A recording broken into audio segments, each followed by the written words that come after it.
മനുഷ്യജീവിതം എപ്പോഴും സമാധാനത്തിനായി കൊതിക്കുകയാണ്. അവർ ചോദിക്കുന്നൊരു ചോദ്യം, എൻ്റെ ലൈഫിൽ എനിക്ക് എങ്ങനെ സമാധാനം ലഭിക്കും? സമാധാനം ലഭിക്കുവാൻ ഒറ്റ വഴിയേ ഉള്ളൂ. സമാധാനത്തിൻ്റെ പ്രഭു ക്രിസ്തുവാണെന്ന് വേദപുസ്തകം നമ്മളെ പഠിപ്പിക്കുക. ക്രിസ്തുവിൻ്റെ ജനനത്തിന് വർഷങ്ങൾക്ക് മുമ്പ് പ്രവാചകൻ പ്രവചിക്കുകയാണ്, അവൻ അത്ഭുത മന്ത്രി, വീരനാം ദൈവം, നിത്യപിതാവ്, സമാധാനത്തിൻ്റെ പ്രഭു. ദൈവത്തിന് സ്തോത്രം. സമാധാനത്തിന്റെ പ്രഭുവായ ദൈവത്തിൽ നിന്ന് മാത്രമേ സമാധാനം ലഭിക്കത്തുള്ളൂ. യെശയ്യാ പ്രവാചകൻ പ്രവചിക്കുന്ന ഭാഗമുണ്ട്, ദുഷ്ടന്മാർക്ക് സമാധാനം ഇല്ല. അതിനർത്ഥം ദുഷ്ടന് സമാധാനമില്ലെങ്കിൽ ഭക്തന് സമാധാനമുണ്ട്.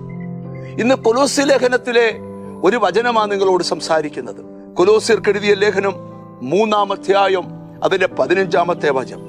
ക്രിസ്തുവിന്റെ സമാധാനം നിങ്ങളുടെ ഹൃദയങ്ങളിൽ വാഴട്ടെ. ക്രിസ്തുവിന്റെ സമാധാനം നിങ്ങളുടെ ഹൃദയങ്ങളിൽ വാഴട്ടെ. ആ 3 വാക്യത്തിനകത്ത് 3 ആശയങ്ങളുണ്ട്. കൊലോസ്യ ലേഖനം 3-ാം അധ്യായം 15-16 വാക്യങ്ങൾക്ക്. ഒന്നാമത്തെ ആശയം, ക്രിസ്തുവിന്റെ സമാധാനം നിങ്ങളുടെ ഹൃദയത്തിൽ വാഴണം. 2, ക്രിസ്തുവിന്റെ സന്തോഷം നിങ്ങളുടെ ഹൃദയത്തിൽ വാഴണം.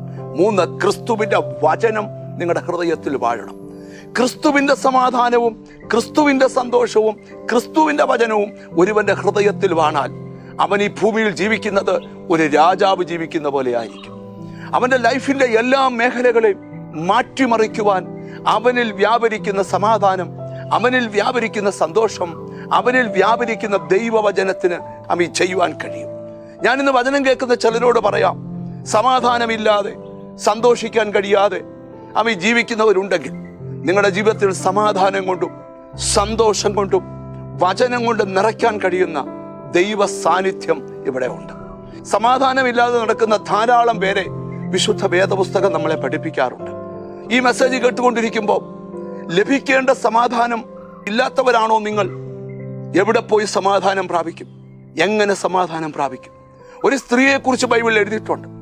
അവൾ വർഷങ്ങളായി രോഗിയാണ്. അവൾ പോകാവുന്ന ഹോസ്പിറ്റലിലെല്ലാം പോയി, ധാരാളം മരുന്നുകൾ കഴിച്ചു, തനിക്കുള്ളതെല്ലാം വിറ്റ് വൈദ്യന്മാർക്ക് കൊടുത്തു. എല്ലാം നഷ്ടപ്പെട്ടവൾ ഒരു ദിവസം യേശുവിനെ കുറിച്ച് കേട്ടു.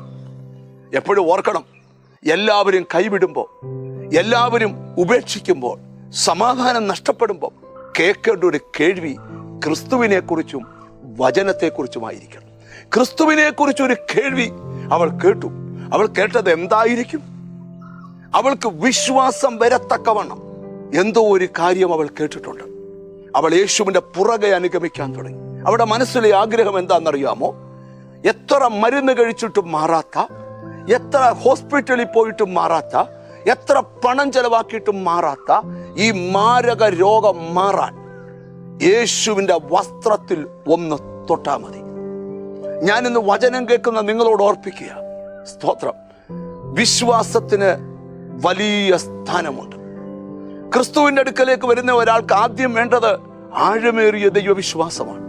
അവൾ യേശുവിന്റെ വസ്ത്രത്തിന്റെ തൊങ്ങലിൽ ചെന്ന് തൊട്ടു. യേശു എവിടെ ശുശ്രൂഷിക്കാൻ വന്നാലും ആയിരങ്ങൾ ആ ശുശ്രൂഷയിൽ കൂടും. പക്ഷെ ആയിരങ്ങൾ കൂടുന്ന ശുശ്രൂഷയ്ക്ക് നടുവിലും ഇവൾ ചെന്ന് യേശുവിന്റെ വസ്ത്രത്തിൽ തൊട്ടപ്പോൾ യേശു ചോദിക്കുകയാണ്, ആരാണ് എൻ്റെ വസ്ത്രത്തിൽ തൊട്ടത്? അവിടെ 2 കാര്യങ്ങൾ നടന്നു. വിശ്വസിച്ച് തൊട്ടവളിലേക്ക് ദൈവത്തിന്റെ ശക്തി പുറപ്പെട്ടു. അവളുടെ എന്ത് വിഷയത്തിൽ അവൾ രോഗിയായോ ആ രോഗത്തെ യേശുവിന്റെ ശക്തി തൊട്ട് സുഖപ്പെടുത്തി. ഈ മെസ്സേജ് കേൾക്കുമ്പോഴും നിങ്ങൾ രോഗിയാണോ? ധാരാളം മരുന്ന് കഴിക്കുന്നയാളാണോ? മാറി മാറി ഹോസ്പിറ്റലിൽ പോകുന്നയാളാണോ? വൈദ്യശാസ്ത്രം സൗഖ്യമാകത്തില്ലെന്ന് നിങ്ങളോട് പറഞ്ഞ ആ രോഗം സൗഖ്യമാകാൻ യേശുവിന്റെ ശക്തി നിന്റെ മൺകൂടാരത്തിലേക്ക് പകരണം. ഈ വചനം നമ്മളെ പഠിപ്പിക്കുക.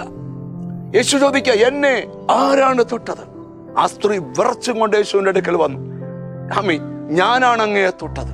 സ്തോത്രം. അവളോട് യേശു പറയുക, ബാധയൊഴിഞ്ഞ് സമാധാനത്തോടെ പോയി സ്വസ്ഥമായിരിക്കും. കണ്ടോ, സമാധാനമില്ലാത്തൊരു മനുഷ്യന് നിനക്കൊരു സൗഖ്യം ലഭിച്ചെങ്കിലേ സമാധാനം ലഭിക്കുമെങ്കിൽ നിനക്ക് സൗഖ്യം തരും. നിന്റെ പ്രശ്നം മാറിയെങ്കിലേ സമാധാനം ലഭിക്കുമെങ്കിൽ നിന്റെ പ്രശ്നം മാറും. അവൻ സമാധാനം തരുന്ന ദൈവമാണ്. കൊലോസ്യ ലേഖനത്തിൽ പൗലോസ് പറയുക, ക്രിസ്തുവിന്റെ സമാധാനം നിന്റെ ഹൃദയത്തിൽ വാഴട്ടെ. ഒരിറ്റ് സമാധാനത്തിന് കൊതിക്കുന്നവരെ ഞാൻ കണ്ടിട്ടുണ്ട്. അവർക്ക് കോടികൾ വിലയുള്ള വീടുണ്ട്, വില കൂടിയ കാറുകളുണ്ട്, അവർക്ക് ഇഷ്ടം പോലെ ബാങ്ക് ബാലൻസ് ഉണ്ട്, പക്ഷേ അവർക്ക് സമാധാനമില്ല. സ്നേഹിത, ലോകത്തിന് തരാൻ കഴിയാത്ത, ദൈവത്തിന് മാത്രം തരാൻ കഴിയുന്ന ആ നിത്യ സമാധാനം നിന്റെ ഹൃദയത്തിൽ വാഴണം. നിന്റെ മനസ്സിനെ അസ്വസ്ഥപ്പെടുത്തി, ശരീരത്തെ അസ്വസ്ഥപ്പെടുത്തി, കുടുംബത്തെ അസ്വസ്ഥപ്പെടുത്തി, കാറ്റിൽ ആടി ഉലയുന്ന വൃക്ഷശിഖരം പോലെ നിന്നെ ഉലച്ചു മറിക്കുന്ന സാത്താന്യ പൈശാചിക കുതന്ത്രങ്ങളെ തകർത്തു മാറ്റുന്ന ദൈവകൃപയുടെ വ്യാപാര ശക്തി ഇന്ന് ഈ വചനം കേൾക്കുമ്പോൾ നിന്റെ മൺകൂടാരത്തിൽ വ്യാപരിക്കട്ടെ. നീ വിശ്വസിക്കണം, നിന്നെ സൗഖ്യമാക്കാൻ യേശുവിന് കഴിയും, നിന്നെ വിടുവിക്കാൻ യേശുവിന് കഴിയും, നിനക്ക് സമാധാനം തരാൻ യേശുവിന് കഴിയും. 3 കാര്യം ഞാൻ ഒന്നുകൂടെ പറയട്ടെ. ക്രിസ്തുവിന്റെ സമാധാനം നിന്റെ ഹൃദയത്തിൽ വാഴട്ടെ, ക്രിസ്തുവിന്റെ സന്തോഷം നിന്റെ ഹൃദയത്തിൽ വാഴട്ടെ, ക്രിസ്തുവിന്റെ വചനം നിന്റെ ഹൃദയത്തിൽ വാഴട്ടെ. ഇന്നലകളിൽ നിന്റെ ഹൃദയത്തിൽ വാണ പാപവും ശാപവും ബന്ധനങ്ങളും എല്ലാം അഴിഞ്ഞിട്ട് ആ സമാധാനം നിന്റെ ഹൃദയത്തിൽ വാഴട്ടെ. ആ സമാധാനം കൊണ്ട് യേശു നിന്നെ നിറയ്ക്കട്ടെ, ആ സമാധാനം നിന്നിൽ നിറയട്ടെ. God bless you.